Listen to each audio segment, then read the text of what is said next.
ಯಾವ ಮನೆಯಲ್ಲಿ ಆಚಾರವಿಲ್ಲದ ಕೆಟ್ಟ ಮಾತುಗಳನ್ನಾಡುವ ದುಷ್ಟ ಸ್ತ್ರೀ ವಾಸಿಸುತ್ತಾಳೋ, ಮೋಸಗಾರನಾದ ಗೆಳೆಯ ಇರುತ್ತಾನೋ, ನಯ ವಿನಯವಿಲ್ಲದ ವಾಚಾಳಿಯಾದ ಸೇವಕ ಇರುತ್ತಾನೋ, ಅಥವಾ ಸರ್ಪವೊಂದು ವಾಸವಾಗಿರುತ್ತದೋ, ಆ ಮನೆ ನಿತ್ಯ ನರಕವೇ ಸರಿ.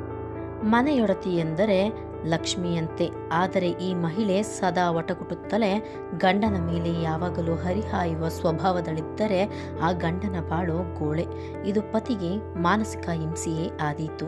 ಮಿತ್ರ ಎಂದೆನಿಸಿಕೊಂಡವನು ಗೆಳೆಯನಿಗೆ ಮೋಸ ಮಾಡಿದರೆ ಅವನ ಗತಿ ಏನು? ಮನೆಯಲ್ಲಿರುವ ಸೇವಕ ನಯ ವಿನಯಗಳೊಂದಿಗೆ ಒಡೆಯ ಹೇಳಿದ್ದನ್ನು ಮರು ಮಾತನಾಡದೆ ಮಾಡಬೇಕು. ಅದನ್ನು ಬಿಟ್ಟು ಎದುರು ಮಾತನಾಡುವವನಾದಲ್ಲಿ ಬಂದ ಅತಿಥಿಗಳೆದುರು ಮನೆ ಒಡೆಯನ ಗೌರವ ಪ್ರತಿಷ್ಠೆಗಳು ಮಣ್ಣು ಪಾಲಾದೀತು.